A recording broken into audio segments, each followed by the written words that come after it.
براہ راست موضوع پر آتے ہیں۔ اس تفصیلی ایکسپلینر میں خوش آمدید، جہاں ہم بھارت کے آئین یعنی انڈین کانسٹیٹیوشن کے ایک انتہائی دلچسپ سفر پر نکلنے والے ہیں۔ ہم دیکھیں گے کہ یہ کیسے بنا، اس میں چھپا ہوا کمال کا آرٹ کیا ہے، اور اس کی وہ میراث کیا ہے جو آج تک قائم ہے۔ آگے بڑھنے سے پہلے ذرا اس روڈ میپ پر نظر ڈال لیتے ہیں۔ ہم اس کی تخلیق، آرٹ، دنیا بھر سے لیے گئے قوانین، بنیادی حقوق، آرٹیکلز کے ارتقاء اور آخر میں اس کے تحفظ پر بات کریں گے، تاکہ سمجھ سکیں کہ یہ عظیم قانونی ڈھانچہ کیسے ایک زندہ اور دھڑکتا ہوا شاہکار بنا۔ تو آئیے شروعات کرتے ہیں اس کی تخلیق اور تاریخی سفر سے۔ ہم دیکھیں گے کہ ڈاکٹر بی آر امبیڈکر کی قیادت میں کام کرنے والی ڈرافٹنگ کمیٹی نے اس عظیم دستاویز کو حقیقت کا روپ کیسے دیا۔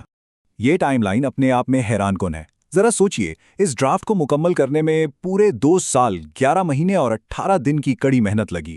26 نومبر 1949 کو اسے باقاعدہ اپنایا گیا اور ٹھیک 2 ماہ بعد 26 جنوری 1950 کو اسے پورے ملک میں نافذ کر دیا گیا۔ اور ہاں، اسی محنت اور لگن کو یاد رکھنے کے لیے 2015 سے ہر سال ہم نیشنل کانسٹیٹیوشن ڈے مناتے آ رہے ہیں۔ اور اس پورے پروجیکٹ کا سکیل کتنا بڑا تھا؟ اسے مکمل طور پر تیار کرنے پر اس وقت ٹھیک 64 لاکھ روپے کا خرچ آیا تھا۔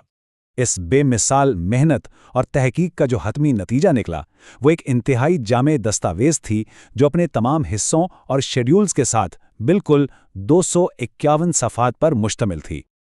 اب یہ اگلا نمبر واقعی بہت دلچسپ ہے۔ 1,45,000 الفاظ کے ساتھ یہ پوری دنیا کا سب سے طویل تحریری آئین ہونے کا اعزاز رکھتا ہے۔ ذرا تصور کریں کہ اس کے ایک ایک لفظ کو چننے میں کتنی احتیاط برتی گئی ہوگی۔ اب آتے ہیں آرٹ اور خطاطی پر، کیونکہ یہ صرف ٹائپ کیا ہوا کوئی بورنگ قانونی مینول نہیں ہے۔ آئیے قانونی بحث سے ذرا ہٹ کر ان فنکاروں کی بات کرتے ہیں جنہوں نے اسے ایک بصری شاہکار بنا دیا۔ کیا آپ جانتے ہیں کہ اس کے انگریزی مسودے کا ایک ایک لفظ پریم بہاری نارائن رائے زادہ نے اپنے ہاتھوں سے لکھا تھا، وہ بھی انتہائی خوبصورت اٹیلک فونٹ میں؟ یہ کوئی عام کتاب نہیں، ایک باقاعدہ آرٹ پیس ہے۔ اور ذرا ان السٹریشنز پر غور کریں۔ نند لال بوس اور شانتی نکیتن کی ان کی ٹیم نے ان صفحات کو بھارت کی شاندار تاریخ اور دیومالائی کہانیوں سے سجایا۔ ہر حصہ اپنے موضوع سے بالکل میل کھاتا ہے، جیسے حصہ 1 میں ویدک دور، حصہ 3 میں بھگوان رام، سیتا اور لکشمن، اور حصہ 9 میں مہاتما گاندھی کو دکھایا گیا ہے۔ یہ واقعی ثقافت اور قانون کا ایک بہترین امتزاج ہے۔ اب بات کرتے ہیں کہ اس میں دنیا بھر سے کیا کیا شامل کیا گیا۔ اتنا مضبوط اور پائیدار دستاویز بنانے کے لیے آئین سازوں نے دنیا کے بہترین قوانین کا گہرائی سے مطالعہ کیا اور ان کی خاص باتیں اپنا لیں۔ اس ٹیبل سے یہ بات بالکل صاف ہو جاتی ہے۔ دیکھیں کہ بنیادی حقوق اور جوڈیشل ریویو کا تصور امریکہ سے لیا گیا، جبکہ پارلیمانی نظام اور قانون کی حکمرانی کا آئیڈیا برطانیہ سے آیا ہے۔ اسی طرح ڈائریکٹو پرنسپلز آئرلینڈ سے اور وفاقی نظام یعنی فیڈرل سسٹم کا بیلنس کینیڈا سے لیا گیا ہے۔ اب ہم حقوق اور دیباچے کی طرف چلتے ہیں۔ یہ سمجھنا بہت ضروری ہے کہ ان مختلف عالمی آئیڈیاز نے مل کر شہریوں کے بنیادی حقوق کو کیسے شکل دی۔ اس پوری دستاویز کی روح اس کے دیباچے یعنی پریامبل میں بستی ہے، جو انصاف، مساوات، آزادی اور بھائی چارے کی ایسی بنیاد فراہم کرتا ہے جسے کوئی ہلا نہیں سکتا۔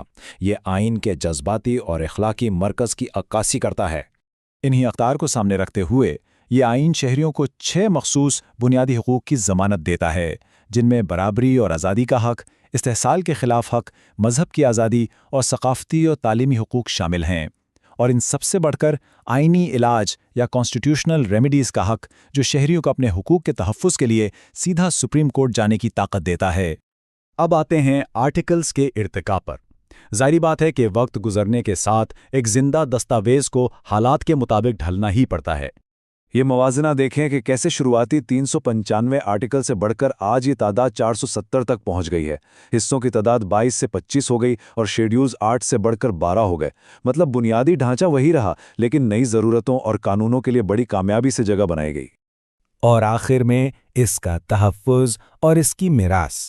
تاریخ اور آرٹ کے اتنے انمول اور اصلی شاہکار کو محفوظ رکھنا اپنے آپ میں ایک بہت بڑا چیلنج ہے، جس سے ایک بڑا دلچسپ سوال ذہن میں آتا ہے کہ ہاتھ سے لکھے گئے ان 251 نازک صفحات کو وقت کی دھول اور پیلے پڑنے سے آخر بچایا کیسے جا سکتا ہے؟ اس کا سب سے بڑا سائنسی دشمن فاکسنگ کہلاتا ہے۔ یہ ایک کیمیکل ریاکشن ہے جس میں آکسیجن کاغذ کے ساتھ مل کر اسے پیلا کر دیتی ہے اور پرانا کاغذ گلنے لگتا ہے۔ تو اس تباہی کو مکمل طور پر روکنے کے لیے اس اصل تحریر کو دلی کے نیشنل آرکائیوز آف انڈیا میں ایک خاص قسم کے سیل بند ہیلیم گیس چیمبر کے اندر محفوظ رکھا گیا ہے۔ ہیلیم گیس اس فاکسنگ کے عمل کو بالکل ناممکن بنا دیتی ہے۔ اور اس شاندار میراث کو ہمیشہ یاد رکھنے کے لیے، جیسا کہ ہم نے شروع میں ذکر کیا، 2015 سے ہر سال 26 نومبر کو نیشنل کانسٹیٹیوشن ڈے بھرپور طریقے سے منایا جاتا ہے۔ اس ایکسپلینر کے اختتام پر ہم ایک بہت ہی گہرے اور حیران کن سوال کے ساتھ آپ کو چھوڑے جا رہے ہیں۔ کیسے صدیوں پرانے فن اور عالمی خیالات سے سجا یہ ہاتھ سے لکھا ہوا کینوس آج بھی ایک ماڈرن اور ترقی کرتی ہوئی قوم کی تقدیر اور دھڑکن کو شکل دے رہا ہے؟ اس پر ضرور سوچیے گا۔